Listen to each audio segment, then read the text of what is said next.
दोस्तों, माह रमज़ान ऑलमोस्ट गुज़र चुका है और अब ईद की आमद है। ईद खुशियों का त्यौहार लाती है और ये मीठी ईद भी कहलाती है। इस मौके पे शीर खुरमा जो है वो एक बहुत ही इम्पोर्टेंट फैक्टर है।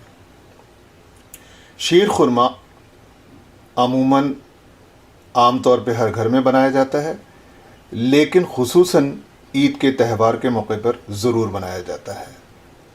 आज हम शीर खुरमे की रेसिपी पेश करने जा रहे हैं। जो अज्जा इसमें हमें दरकार हैं उसमें सिवैयाँ, दूध वाफर मकदार में रेगुलर 2% नहीं, स्किम नहीं, 1% नहीं, रेगुलर दूध।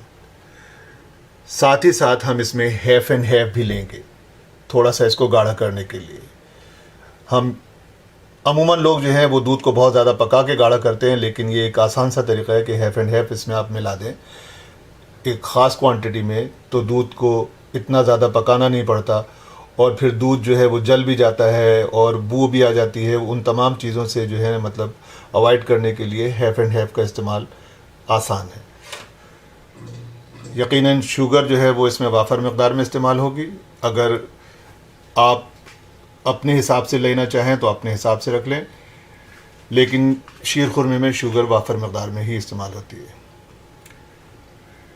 खुरमा का मतलब जो है वो खजूर यानी कि मतलब छुआरे हैं। तो छुआरे जो हैं वो तो इसका लाजमी जुज़्व हैं। हम इसकी गुठली निकाल के इसको 4 पीसेस में तकसीम करेंगे। जो मेवे हम ऊपर से जो है गार्निश करेंगे उनमें पिस्ता और बादाम की जो इसमें ख़ास बात है वो ये है कि ये छिले हुए बादाम इसमें इस्तेमाल होते हैं। और अगर आपको छिले हुए बादाम दस्तयाब ना हो तो आप रेगुलर बादाम जो छिलके वाले होते हैं उनको रात भर पानी में भिगो दें और सुबह के वक्त उनके छिलके उतार के उनको कतर लें अपने हिसाब से। बारीक कतरा हुआ खोपरा और किशमिश, हरी किशमिश, काली वाली किशमिश नहीं, ये भी जो है वो हम छुआरे के साथ इसको खासी देर तक पकाएंगे। जो चीज़ें ऊपर से डेकोरेट करेंगे उनमें पिस्ता और आलमंड यानी कि बादाम, और एक बहुत ही अहम जुज़्व इसका साबित हरी इलायची, जिसको हम दरमियान से तोड़ के दूध उबालते वक्त डालेंगे और जब तक दूध उबलता रहेगा उस वक्त तक ये भी दूध में अच्छी तरीके से मिक्स हो जाएगी। याद रहे कि दरमियान से टूटी हुई इलायची दूध उबालते वक्त। कुछ लोग शीर खुरमा बनाने से पहले सेवइयों को थोड़े से ऑयल में बहुत अच्छी तरीके से भून लेते हैं, फिर उसके बाद उसको दूध में पकाते हैं। लिहाजा हम भी इस सेवइयों को थोड़े से ऑयल में अच्छी तरह भूनेंगे और फिर उसके बाद उसमें दीगर अशिया मिलाएंगे। एक कुकिंग पॉट में थोड़ा सा ऑयल गरम किया और इसमें हमने सिवैयाँ यानी कच्ची सिवैयाँ जो है वो तकरीबन इस तरीके से क्रश की कि उसके 1 से 2 इंच के टुकड़े हों और वो इसमें डाल के हम भूनेंगे। याद रहे कि सिवैयाँ जो हैं जब हम ऑयल में उनको ब्राउन करेंगे तो बहुत ही लाइट ब्राउन करनी है हमें, 1-2 मिनट से ज़्यादा इसको नहीं भूनना है। बहुत ही ज़्यादा अगर आप हल्की आंच पे भून रहे हैं तो 3 मिनट भून लें, लेकिन इतनी ही लाइट ब्राउन होनी चाहिए, इससे ज़्यादा नहीं।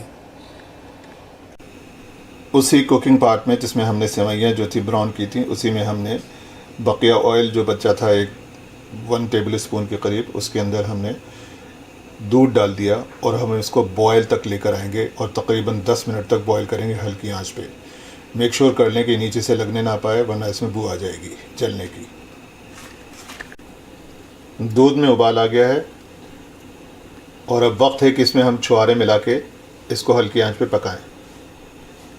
छुआरे और किशमिश हमने इसमें मिला दी है, अब हम इसको हल्की आंच पर पकाएंगे। एक छुआरे के हमने 4 टुकड़े किए हैं, गुठली हमने उसकी निकाल दी है। किशमिश हमने साबित डाली है।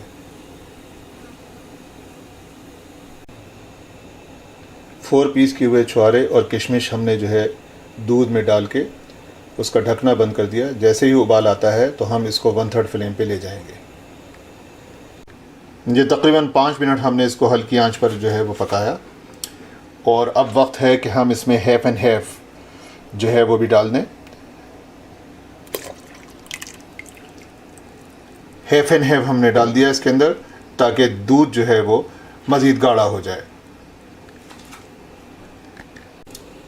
हाफ एंड हाफ डालने के बाद हमने इसको तेज़ आंच पर फिर जो है वो पकाया जब तक उबाल ना आ जाए, और फिर हम इसका ढकना बंद करके 1/3 फ्लेम पे हम इसको थोड़ी देर और पकाएंगे, जब तक कि छुहारे जो हैं वो दूध को एब्जॉर्ब करके थोड़े से फूल ना जाए।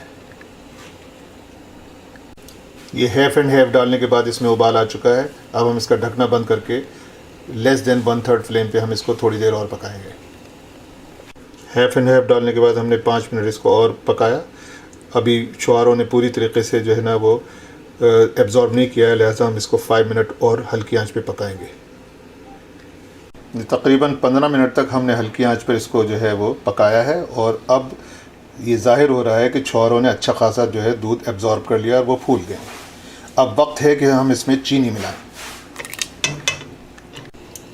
चीनी मिलाने के बाद हमने इसकी आंच तेज़ कर दी। अब हम इसको उबाल तक लाएंगे और तकरीबन 5 मिनट तक इसको और हल्की आंच पे पकाएंगे, और उसके बाद हम इसमें फ्राई की हुई सेवइयाँ मिला देंगे और बहुत अच्छी तरह मिक्स करेंगे। शक्कर मिलाने के बाद हमने इसको तेज़ आंच पे बहुत अच्छी तरीके से बॉईल किया। अब वक्त है कि हम इसमें जो सेवइयाँ हमने लाइट ब्राउन की थी वो इसमें मिलाएं, और बहुत अच्छी तरीके से हम इसको मिक्स करेंगे और हल्की आंच पे इसको पकाएंगे। सेवइयाँ डालने के बाद हमने इसको जो है हल्की आंच पे 15 मिनट तक पकाया 1/3 फ्लेम पे। पहले हम इसको बॉयल तक लाए, फिर 1/3 फ्लेम तक हमने इसको 15 मिनट तक पकाया। अब ये पूरी तरीके से जो है तैयार हो चुका है, और वक्त है कि इसमें हम जो है वो ड्राइड खोपरा जो है वो मिलाएं इसमें। तो वक्त आ गया कि हम इसमें ड्राइड खोपरा मिलाएं। हमने इसमें मिलाया, उसको अच्छी तरीके से मिक्स करके 5 मिनट और हल्की आंच पे पकाएंगे। इसी वक्त हम 1 चमचा केवड़ा भी इसमें डाल देते हैं। खोपरा और केवड़ा डाल के हमने इसको 5 मिनट के लिए बहुत ही हल्की आंच पे दम दिया, ढकना लगा के। और अब ये बिल्कुल रेडी है कि डिश आउट किया जाए और इसको डेकोरेट किया जाए, यानी गार्निश किया जाए पिस्ता, बादाम और साबित किशमिश से। ये बिल्कुल तैयार हो गया था, तो हमने इसको डिश आउट किया है, और डिश आउट करने के बाद अब हम इसको डेकोरेट करेंगे, यानी गार्निश करेंगे कतरे हुए पिस्ते से, कतरा हुआ बादाम और साबित किशमिश। किशमिश हमने पकाते वक्त भी डाली थी, और किशमिश हम ऊपर से भी डालेंगे।